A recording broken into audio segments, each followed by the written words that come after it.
Okay,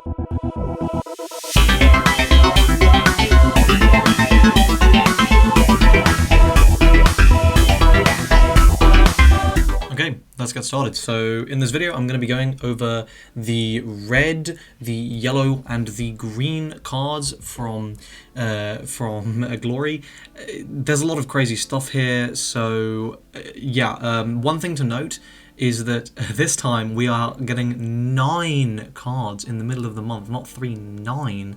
So, and I do expect them all to be legendary because we really are pretty light on those. So I would imagine 1 for each colour and 3 neutrals, and I think they're all going to be pretty important for all these decks. So let's go ahead, we'll start. So first we've got this Space Minion. This is a duelist, that is the jewel as in like a gem, that's like for basically all of these. And this has when advancing, which is when moving out of base. This turn, your minions with your duelist minions get plus 100 BP, and when placed, if you do not have a copy of this card in your base, this card enters as rest. So yeah, these are very interesting cards. What you'll see with the duelist stuff. Then we've got a 1-drop here. When summoned, if you have a 2-cost or higher minion belonging to the duelist class, this minion gets plus 1 DP for the turn, and passive. When this card is moved to base, it becomes rest. So yeah, I mean it's a pretty standard base minion. Standard for the deck. Then we've got this 2-cost. When destroyed, if you do not have this card in your base, put this card in your base in the rest position. I think this is a really cool mechanic.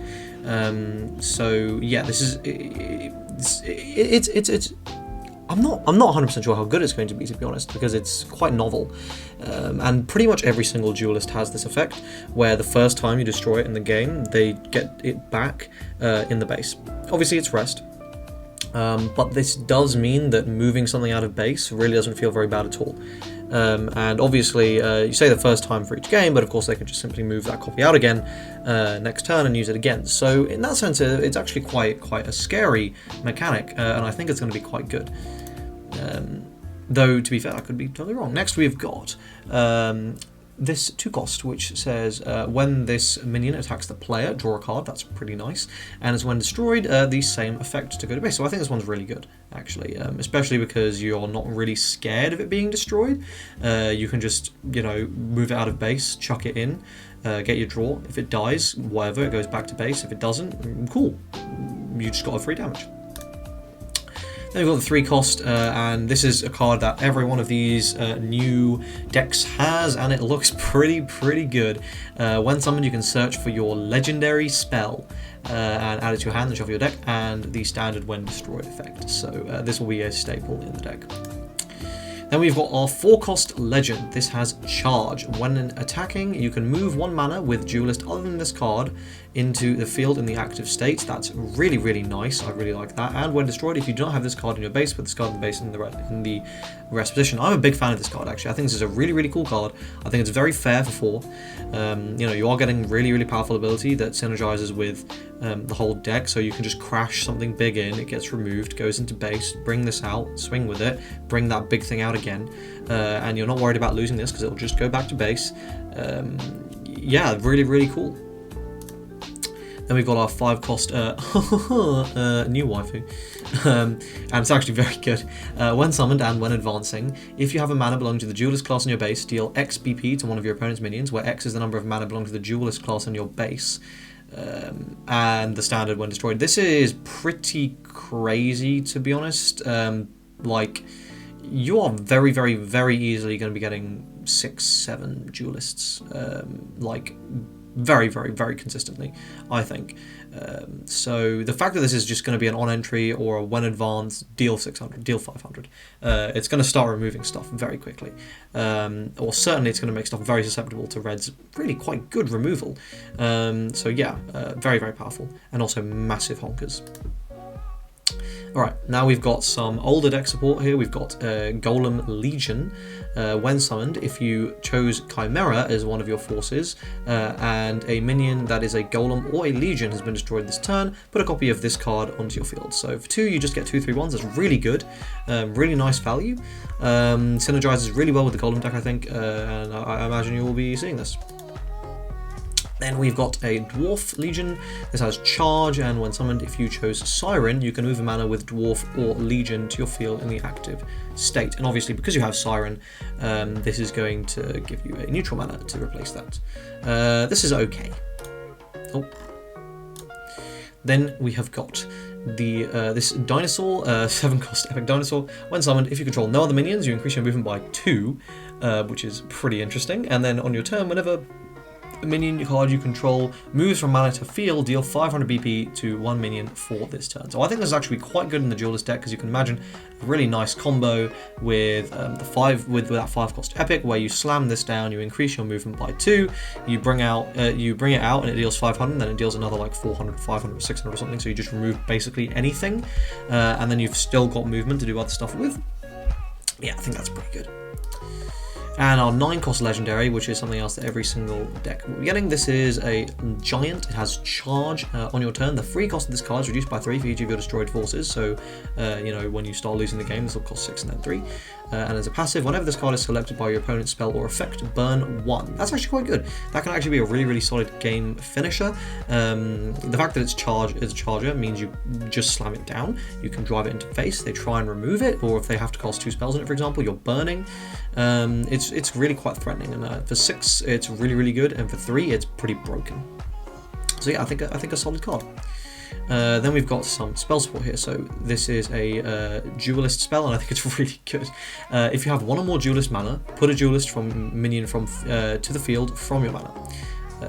If you have 3 or more, draw 2, and if you have 5 or more, deal 300 BP to your opponent's minions. This is like a Yu-Gi-Oh card or something, or like a fucking this is a dead ass like other card game card, and it is really powerful.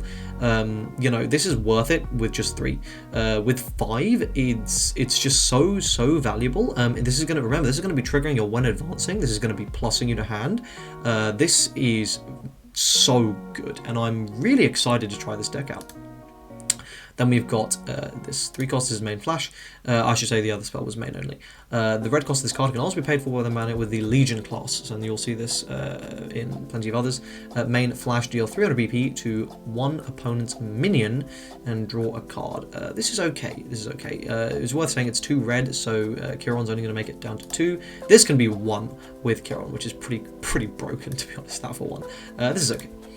And then we've got our legendary spell, and this is an interesting one, because there's actually only 2 levels to this spell. So the first time you cast it, you get so this is a hard once per game, essentially, the first level, and then the other ones will be twice per game, up to twice per game. So level 1, main, you receive the following: for this turn, whenever a minion belonging to the duelist class moves to field, that minion gets +1/+1, and then it evolves. That's really good, honestly. That's really powerful. Enables some phenomenal aggro on your kill turn. And then when you level it up, it costs 3, and as a main, you move 2 mana that are the duelist class to your field in the active state, then banish this card. Yeah, super good as well. You just drop it. You pay the cost with the minions that you are wanting to bring out into the field, so you're being efficient, and you just fucking destroy your opponent. Super good. Really excited for red. It looks really cool. Very different playstyle. That's for sure. Okay, now let's talk about yellow, which is also looking really good. Oh, sorry, not green, purple. Actually, no, I said green, so I'll do green in this video. Okay, right. So this is an angel. When advancing, your angel minions with the cost of 4 or higher become active. So this is going to be something you're going to have to fucking keep an eye out for, because that's some aggro right there. Thankfully, none of this stuff really synergizes with the current yellow builds, though. Okay, then we've got our 1-cost angel. Base when retreating, look at the top 3 cards of your deck, add an angel minion to your hand, put the rest on the bottom in any order, and it moves to base in the rest state. So this is a pretty stable 3-off. I think that's pretty clear.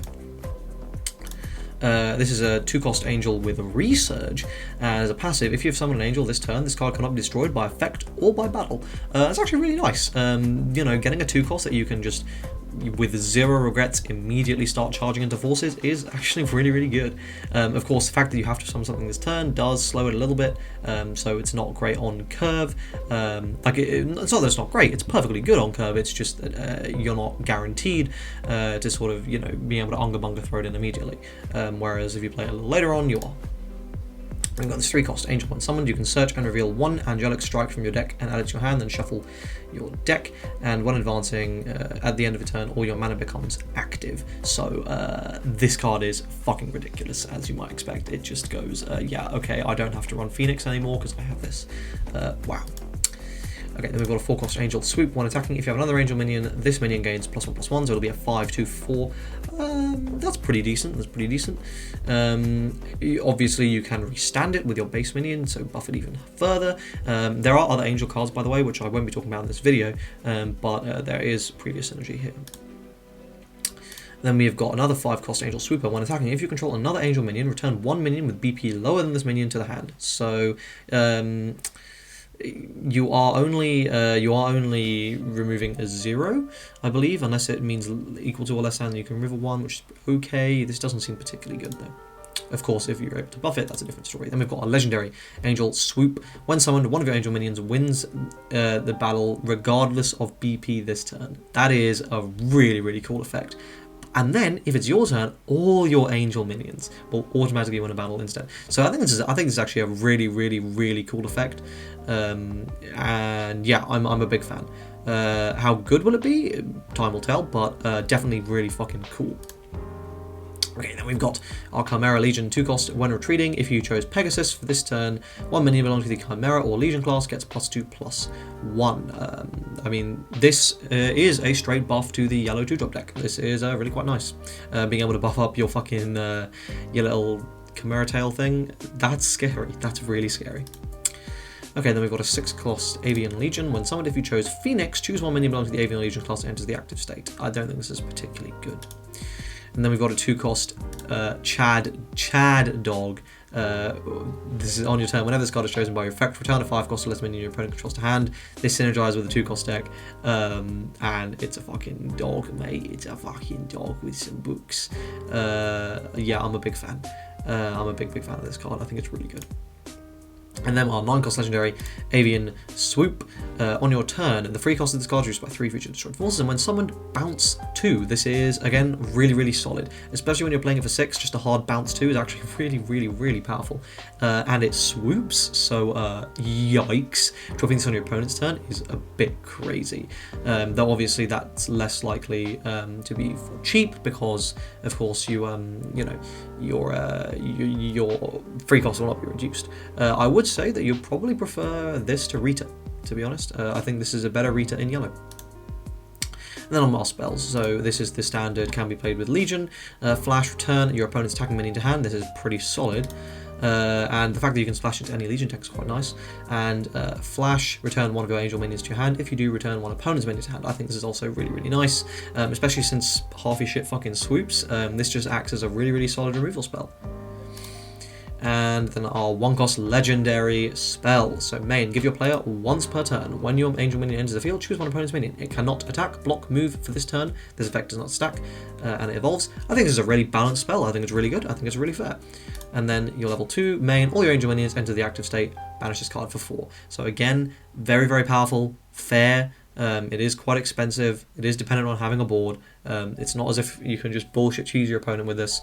Really, really good. So again, yeah, very happy with the design of this set so far. Let's go ahead and get into green now. Don't want this video to be too long. And green is going to be getting this new tribe attribute, which sounds pretty cool. Take some coffee, let's go. All right. When advancing, you can put one base minion belonging to the tribe class from your hand into your base on the rest state. That's quite good. Especially you could run Jack, for example, to start searching for your base minions to guarantee this effect going off, which is quite nice. Then we have got another base minion. This is another tribe. Passive, if you have 3 more mana, this minion gets 300 BP. So a 6/1 base minion that you can just bring out is actually quite good. And then when it attacks, if you control another tribe minion, rest 1 cost 4 or lower minion your opponent controls. So again, this is actually really quite nice. And the fact that it only requires 3 more mana means it's pretty likely to go off early game when this kind of stuff is, resting 4 or low is pretty relevant. The downside, of course, to these base minions that we've seen so far is they are not generating new cards to hand, which means we would expect these effects to be better. Finally, if you have 6 more mana, this minion gets +4/+1. So later on in the games is the 7/2 base minion that you can just bring out, and that's really good. And passive, if you control another tribe minion, this card gets Pierce. So that's pretty fucking crazy, honestly. The fact that you just get a base minion that, once, probably turn 4, it's just a 7/2 charge, 7/2 piercer. That's really good. And you also don't really care too much if it's removed. It's just a base minion. Yeah, super solid. Okay, then we've got this 1-cost tribe. This has chain tribe on a 1-cost, which is fucking good. And then passive, when it moves to base, put in the rest data. So this is super good.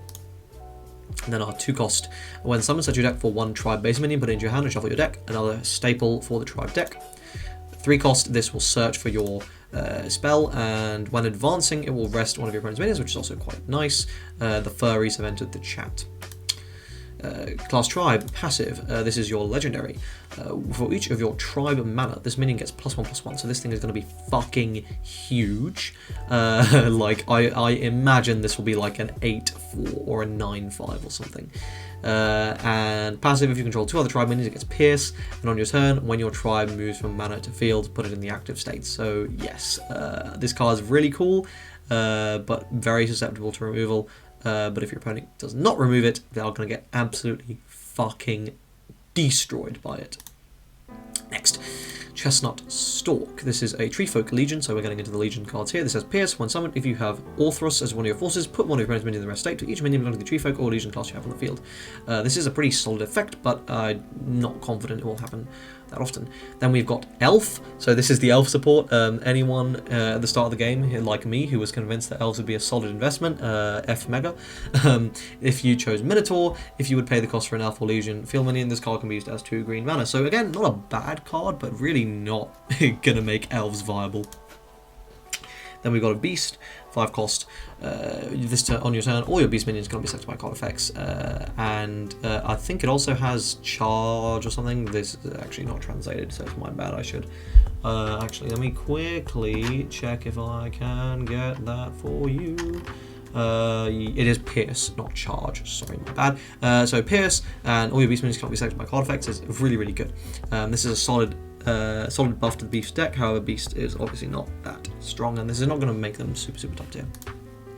Then our standard bigger boy. This has Pierce, and on your turn, when summoned, restore your player life to 7. That is bloody good. That is bloody good, and I think this is a staple. It's a 9-cost. It's searchable with Jack. Yeah. This card is really strong. And then we get into our spell. So here's the Legion spell, main flash, put 2 minions or forces your opponent controls into the rest state. And our 1-cost common, main flash, for this turn, 1 tribe minion gets 500 BP. If it's your turn, increase your movement by 1. This is pretty solid, actually. I think this is really nice. And also, I can't remember the name of the film, but okay, anyway.